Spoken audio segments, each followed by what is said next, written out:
प्रधानमंत्री मोदी की अध्यक्षता में होने वाली सर्वदलीय बैठक से पहले महबूबा मुफ्ती के खिलाफ पैंथर्स पार्टी ने मोर्चा खोला।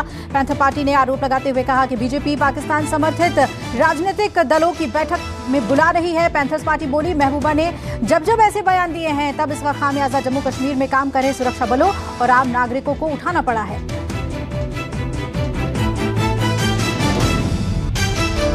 महबूबा मुफ्ती के खिलाफ जम्मू में जमकर नारेबाजी की गई। महबूबा मुफ्ती के बयान को लेकर सड़क पर विरोध प्रदर्शन हुआ। महबूबा मुफ्ती ने बयान देते हुए कहा था कि जम्मू कश्मीर को लेकर पाकिस्तान से बात होनी चाहिए। महबूबा के पाकिस्तान प्रेम को लेकर विवाद शुरू हो गया है।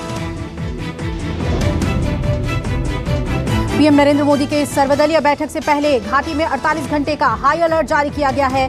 24 जून यानी कल पीएम सर्वदलीय बैठक करेंगे और इस बैठक में जम्मू कश्मीर के सभी राजनीतिक दल शामिल होंगे। गुपकार कमेटी ने इस मीटिंग का स्वागत किया है। आज महबूबा मुफ्ती, फारूक अब्दुल्ला दिल्ली पहुंचेंगे। कल दिल्ली में पीएम की सर्वदलीय बैठक में दोनों शामिल होंगे। सर्वदलीय बैठक से पहले बौखलाए आतंकी। श्रीनगर में आतंकियों ने मस्जिद से लौटते हुए इंस्पेक्टर परवेज अहमद डार को गोलियों से भून डाला। सड़क पर चल रहे इंस्पेक्टर को आतंकियों ने घेर कर गोली बरसाई। आतंकियों की कायराना करतूत का सीसीटीवी सामने आया। इंस्पेक्टर परवेज डार काउंटर इंटेलिजेंस कश्मीर में तैनात थे। हमले की जिम्मेदारी आतंकी संगठन टीआरएफ ने ली। लाहौर में आतंकी संगठन जमात उद दावा चीफ हाफिज सईद के घर के पास बड़ा धमाका हुआ। इस धमाके में 2 लोगों की मौत की खबर है, जबकि 17 लोग घायल हुए हैं। सभी घायलों को इलाज के लिए जिन्ना अस्पताल में भर्ती कराया गया है। बताया जा रहा है कि मोटरसाइकिल पर विस्फोटक भरा हुआ था। कहा जा रहा है कि धमाके के वक्त हाफिज सईद घर पर नहीं था। पाकिस्तान की कुछ न्यूज एजेंसियां ये दावा कर रही हैं कि हाफिज जेल में है। पाकिस्तानी अखबार डॉन न्यूज के मुताबिक जिस इलाके में धमाका हुआ है वहां कई शोरूम, बैंक और अस्पताल हैं और भीड़भाड़ रहती है। धमाका इतना तेज था कि आसपास कई घरों में खिड़कियों की कांच और दीवारें टूट गई। सीडीएस जनरल बिपिन रावत ने पाकिस्तान को कड़े शब्दों में दी चेतावनी। कहा, पाकिस्तान जम्मू कश्मीर में ड्रोन के जरिए गोला बारूद भेज रहा है, जो सीज फायर के लिए सही संकेत नहीं। जनरल बिपिन रावत ये भी बोले कि सीज फायर का मतलब ये नहीं कि आप सीमाओं पर संघर्ष विराम करें और घुसपैठ जारी रखें। न्यूज 24 से बोले, यूपी के डिप्टी सीएम केशव प्रसाद मौर्य, मेरे और सीएम योगी के बीच कोई मनमुटाव नहीं है। कल की मुलाकात के बाद हमारे विरोधियों को नींद नहीं आई होगी। निश्चित तौर पर आने वाला 2022 का चुनाव सीएम योगी आदित्यनाथ के नेतृत्व में ही लड़ा जाएगा। केवल विषय था, बाकी मालूम रही कि हमारे और मुख्यमंत्री जी के बीच में कोई मनमुटाव था। जिन लोगों को मनमुटाव लगता रहा होगा, अगर ऐसा उनको किसी विरोधी को, हमारे विपक्षी साथी को लगता होगा तो तब तो उनको कल रात में नींद नहीं आई होगी। लेकिन हमारे यहाँ न कभी कोई विवाद था, न है, न कभी होगा। चेहरा कहाँ विषय आ गया? चेहरा तो ऑलरेडी अभी माननीय मुख्यमंत्री जी हमारे हैं ही। यूपी में बीजेपी की सहयोगी निषाद पार्टी की बड़ी मांग। पार्टी के अध्यक्ष संजय निषाद ने कहा, मुझे बनाया जाए डिप्टी सीएम का चेहरा। संजय निषाद ने दावा किया कि यूपी में निषाद समुदाय 160 सीटों पर मजबूत है। अगर वो डिप्टी सीएम का चेहरा हो तो यूपी में फिर बीजेपी की सरकार बनेगी। न्यूज 24 से बातचीत में रो पड़े निषाद। पार्टी के अध्यक्ष संजय निषाद और रोते हुए उन्होंने कहा, आरक्षण न मिलने पर दुखी हूं। 70 साल से पार्टियों ने हमारे समाज को लूटा। आरक्षण लेने के लिए हम बीजेपी के साथ आए हैं। ये डकैत 70 साल से इन निषादों का वोट लेते रहे, इनके नौकरी पर डाका डालते रहे तालघाट नदी पर। इनके साथ इतना अन्याय हुआ कि सदियों से मेरा समाज, आज के दिन में जाइए नदियों के किनारे तो आंसू आते हैं, हम लोगों के आंसू गिरते हैं। हमारा समाज रो रहा है, हमारे समाज को इन लोगों ने ठगा है। राहुल और सोनिया गांधी से बिना मिले वापस पंजाब लौटे कैप्टन अमरिंदर कल 3 सदस्यों की कमेटी के सामने पेश हुए थे। सीएम अमरिंदर ने कमेटी के सामने अपना पक्ष रखा था। सूत्रों के मुताबिक पंजाब सीएम अमरिंदर बार-बार कमेटी के सामने बैठक से नाराज हैं। बताया जा रहा है कि कैप्टन ने सिद्धू के खिलाफ अनुशासनात्मक कार्रवाई की मांग की है। राहुल गांधी से हरीश रावत और सुनील जाखड़ ने मुलाकात की। मुलाकात के बाद बोले हरीश रावत, हमने नवजोत सिंह सिद्धू के मुद्दे का संज्ञान लिया है। कमेटी ने रिपोर्ट कांग्रेस अध्यक्ष को दे दी है। 8 से 10 जुलाई तक कांग्रेस अध्यक्ष का फैसला आएगा। वहीं सुनील जाखड़ बोले, अमरिंदर और सिद्धू के बीच कोई विवाद नहीं है।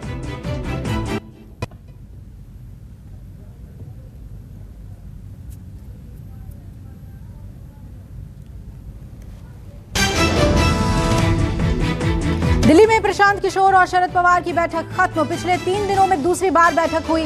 अब तक शरद पवार और प्रशांत किशोर के बीच 3 बार बैठक हो चुकी है।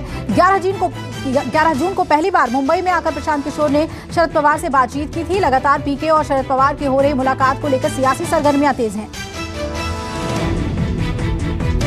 नीतीश कुमार अपने दिल्ली आवास से एम्स के लिए निकले। मीडिया से बात नहीं की, इशारों में कहा कि आंख दिखाने जा रहे हैं। नीतीश कुमार दिल्ली में है। माना जा रहा है कि पीएम मोदी से मुलाकात कर सकते हैं और बीजेपी नेतृत्व से भी मुलाकात करेंगे। हालांकि नीतीश कह रहे हैं कि निजी दौरे पर आंख का इलाज कराने दिल्ली पहुंचे हैं।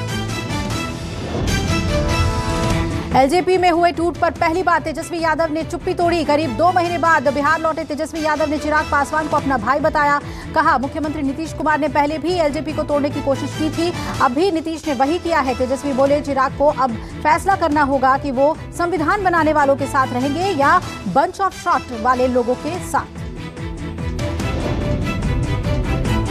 केंद्रीय मंत्रिमंडल की बैठक में बड़ा फैसला। प्रधानमंत्री गरीब कल्याण अन्न योजना के दूसरे चरण को केंद्र ने मंजूरी दी। अब राशन कार्ड धारकों को नवंबर तक 5 किलो अतिरिक्त राशन मुफ्त मिलेगा। राशन कार्ड पर मिलने वाले कोटे के अतिरिक्त फ्री राशन भी मिलेगा। पीएम ने दिवाली तक मुफ्त राशन देने की घोषणा की थी, जिस पर आज कैबिनेट ने मुहर लगा दी है। देश में डेल्टा प्लस वेरिएंट ने चिंता बढ़ाई। महाराष्ट्र, मध्य प्रदेश और केरल में अब तक 40 डेल्टा प्लस वेरिएंट के नए मरीज सामने आए हैं। उन मरीजों और मरीजों से मिलने वाले लोगों की स्क्रीनिंग की जा रही है। स्वास्थ्य मंत्रालय ने डेल्टा प्लस को वेरिएंट ऑफ कंसर्न यानी कोरोना चिंताजनक वेरिएंट घोषित किया है। अब तक करीब 80 देशों में ये वेरिएंट मिला है। एक दिन की राहत के बाद देश में फिर कोरोना के 50,000 से ज्यादा मरीज सामने आए। 1358 संक्रमित की कोरोना से मौत हुई और 68,000 से ज्यादा लोग कोरोना से ठीक हुए। रिकवरी रेट 96% से ज्यादा है। मृत्यु दर 1.30% है और एक्टिव मरीज भी घटकर 6,43,000 हुए। स्वदेशी वैक्सीन को मंजूरी देने के लिए आज WHO की बैठक। कोवैक्सीन को अंतर्राष्ट्रीय मान्यता देने पर बैठक में विचार होगा। भारत बायोटेक के अधिकारी तीसरे फेज के ट्रायल से जुड़ा डेटा WHO को देगी और माना जा रहा है कि जुलाई या सितंबर तक कोवैक्सीन को अंतर्राष्ट्रीय मान्यता मिल सकती है। देश में सितंबर तक आ सकती है बच्चों की वैक्सीन के दूसरा तीसरा ट्रायल अगस्त तक आ सकता है और मई से ही बच्चों पर वैक्सीन का ट्रायल किया जा रहा है। डॉक्टर रणदीप गुलेरिया ने कहा कि वैक्सीन के तीसरे ट्रायल के नतीजे आने के फौरन बाद बच्चों के टीके को मंजूरी मिल सकती है। बिहार में अनलॉक 3 की घोषणा के साथ ही आज से राजधानी के पार्क खुल गए। पार्क घूमने के लिए सुबह होते ही लोगों की भीड़ उमड़ी। पार्क प्रबंधन ने पार्क में आने वाले लोगों के लिए मास्क पहनना अनिवार्य किया है। स्क्रीनिंग और सैनिटाइजेशन के बाद ही एंट्री दी जा रही है। धर्मांतरण मामले में जांच कर रहे यूपी एटीएस की टीम ने कुछ दस्तावेज बरामद किए। एटीएस के मुताबिक बरामद दस्तावेज से साफ जाहिर है कि जामिया और दूसरे इलाके में इस्लामिक सेंटर की आड़ में धर्मांतरण का बड़ा खेल खेला जा रहा है। धर्म परिवर्तन रैकेट में गिरफ्तार मौलाना उमर गौतम को लेकर पुलिस का कहना है कि गौतम ने लोगों को नौकरी, पैसा, शादी और दूसरी सुविधाएं मुहैया कराई, जिसके लिए विदेशों से फंडिंग हुई। यूपी के अमेठी में जल्द ही सेना के जवानों के लिए मेक इन इंडिया के तहत असॉल्ट राइफलों का निर्माण होना शुरू हो जाएगा। मेक इन इंडिया के तहत इंडियन आर्मी के लिए AK-47 असॉल्ट राइफल्स का निर्माण किया जाएगा। बताया जा रहा है कि जल्द ही फैक्ट्री को स्टार्ट किया जाएगा। अरबों रुपए के घोटाले के आरोपी विजय माल्या, नीरव मोदी और मेहुल चोकसी को ईडी का झटका। ईडी ने इनकी जब्त कर एक हिस्सा सरकारी बैंकों और केंद्र को ट्रांसफर किया और ईडी के मुताबिक इन आरोपियों के 18,170 करोड़ रुपए की संपत्ति जब्त की गई है, जिसमें से 9,371 करोड़ रुपए की संपत्ति सरकार के हवाले कर दिया गया। इलाहाबाद हाईकोर्ट ने यूपी लव जिहाद अधिनियम को चुनौती देने वाली याचिका पर नोटिस जारी किया। बेंच ने निर्देश दिया कि अगली तारीख से पहले मामले में दलीलें पूरी कर लें। इलाहाबाद हाईकोर्ट में इस मामले की सुनवाई 2 अगस्त को होनी है और ये याचिका association for advocacy and legal initiative ने दायर की है। गुजरात सरकार ने नई ई व्हीकल पॉलिसी की घोषणा की। नई पॉलिसी के तहत गुजरात को ई व्हीकल्स की मैन्युफैक्चरिंग का हब बनाने की तैयारी है। साथ ही 4 साल में गुजरात की सड़कों पर 2 लाख इलेक्ट्रिक वाहनों का लक्ष्य रखा गया है। इसके लिए ई व्हीकल्स की मैन्युफैक्चरिंग और युवा स्टार्टअप के साथ निवेशकों को प्रोत्साहित किया जाएगा। पश्चिम बंगाल में ममता सरकार ने खेला होबे नाम से शुरू की नई योजना, जिसके तहत राज्य सरकार खेल विभाग क्लब को फुटबॉल बांटेगा। जुलाई के पहले हफ्ते से क्लब में फुटबॉल बांटने का काम शुरू होगा। मैन्युफैक्चरर रिफ्यूज हैंडीक्राफ्ट सरकार को इस योजना के लिए फुटबॉल सप्लाई करेगा। महाराष्ट्र के सरकारी अस्पतालों में नर्सों का विरोध प्रदर्शन जारी। स्वास्थ्य कर्मचारियों और जूनियर डॉक्टर्स के बाद अब नर्सों ने मोर्चा खोला। 25,000 नर्सें आज और कल 24 घंटे के लिए हड़ताल पर। नर्सों के मुताबिक मांग पूरी नहीं हुई तो अनिश्चितकालीन हड़ताल जारी रखेंगी।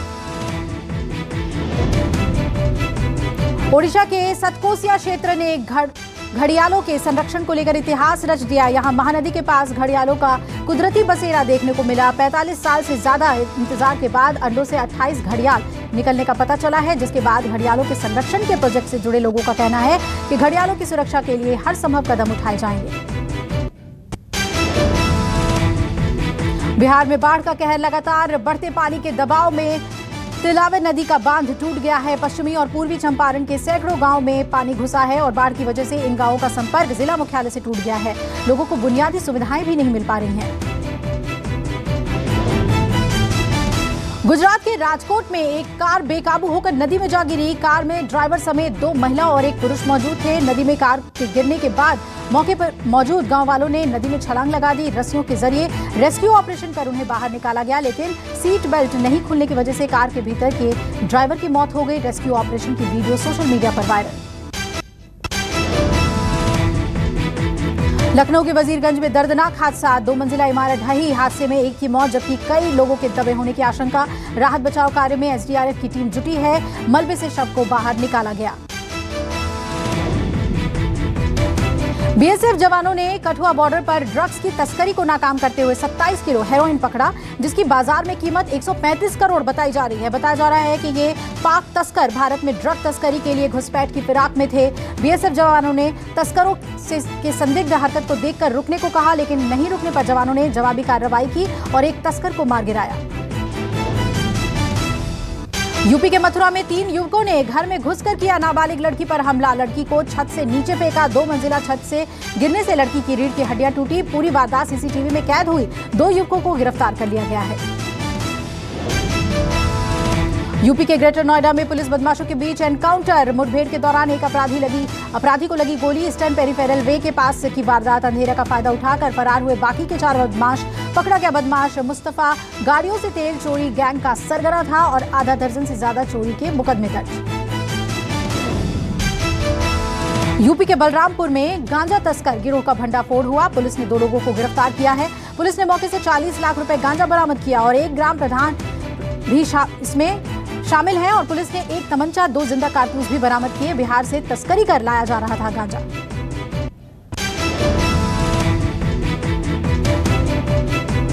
केंद्रीय कर्मचारियों और पेंशनधारियों के लिए डीए और डीआर का इंतजार खत्म होने वाला है। महंगाई भत्ते को लेकर 26 जून को मोदी सरकार की अहम बैठक होने वाली है। बैठक में कोरोना के कारण महंगाई भत्ते में बढ़ोतरी पर लगी रोक पर चर्चा होगी। ई कॉमर्स कंपनियों के डिस्काउंट ऑफर पर रोक लगाने पर उपभोक्ता मंत्रालय ने जारी किया बयान। कहा, धोखाधड़ी पर रोक लगाने के लिए बनाए गए नए नियम। उपभोक्ता मंत्रालय के मुताबिक ई कॉमर्स कंपनियों के ऑफर्स और फ्लैश सेल पर रोक नहीं लगाई गई। ग्राहकों से धोखाधड़ी को बंद करने की हो रही है प्लानिंग।